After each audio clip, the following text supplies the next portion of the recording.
Malta ser tibqa' taħdem mal-FATF u sħab internazzjonali oħrajn sabiex tassigura li r-rakkomandazzjonijiet li ġew parzjalment implementati jiġu indirizzati fl-inqas minn possibbli.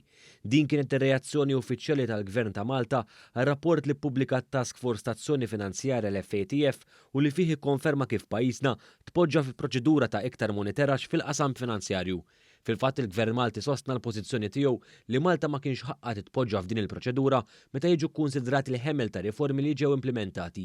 Riformi li waslu għal progress sostanzjali li wassal sabiex jitwaqqaf u jiġi miġġieled il-ħasil tal-flus u l-finanzjar tat-terrorizmu b'mod effettiv.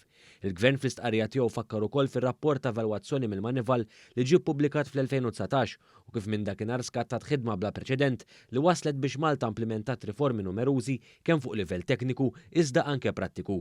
Il-Gvern nota wkoll 3 rakkomandazzjonijiet mill-FATF li saħqet li hemm bżonn iktar ħidma fuqhom minkejja li l-Gvern Malti stess kien indirizzhom parzjalment.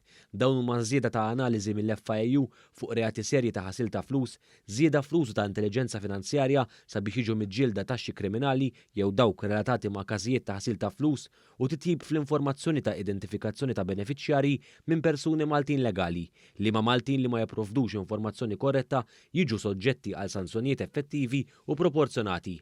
Fl-istqarrija tiegħu il-Gvern temm jirringrazzja lill-awtoritajiet u sħab soċjali kollha kemm mis-settur pubbliku u privat li ħadmu qatih sabiex pajjiżna jkollu strutturi finanzjarji robusti. Il-Gvern irringrazzja wkoll il-ġurisdizzjonijiet kollha li kienu ta' spalla l Malta waslu l quddiem il-messaġġ li pajjiżna fil-fatt għamel titjib u progress tanġibli. Aktar qabel il-President tat-Task Force Tazzjoni Finanzjarja l-FATF Markus Plejer spjega li l-Gvern Malti wara impenn politiku kbir biex jibda jwettaq ir-riformi meħtieġa kontra il-kriminalità finanzjarja. F'konferenza tal-aħbarijiet virtwali fejn l-FATF ħarġet bil-konklużjonijiet tagħha li bihom poġġiet lil Malta fost oħrajn f'aktar monitoraġġ, il-President Ġermaniż innota iżda li Malta wettqet progress kbir u rrefera l-eżitu tal-Manival fejn Malta ma nstabitx imqarr mhux konformi fi kriterju wieħed.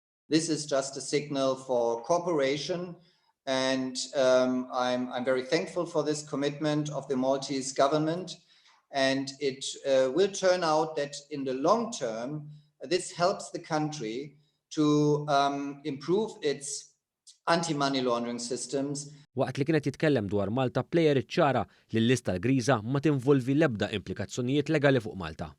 And maybe I can also make clear, being on the grey list doesn't mean that this has any legal consequences as opposed to the blacklisting.